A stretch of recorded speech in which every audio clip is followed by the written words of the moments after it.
ለሚኩራ አዲሲቷ ሙሽራ ምናምኗ ብለን ስናወድስ ነበር። እውነትም ነው። የኩሬ ውሃ ነበር የምንጠጣው።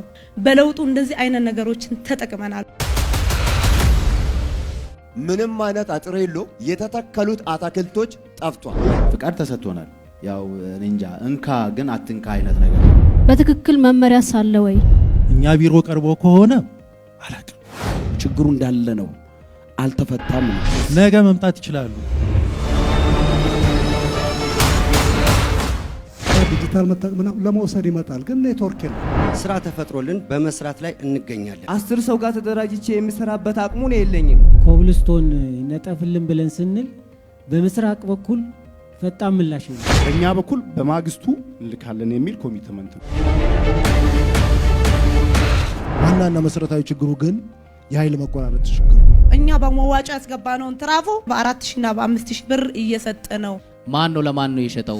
በላያችን ላይ መብራት ያልፋል። ብርሃን ለሁሉም ካሳውም ይቅርብን። ግን ቢያንስ የመብራት ተጠቃሚ መሆን አንችልም ወይ?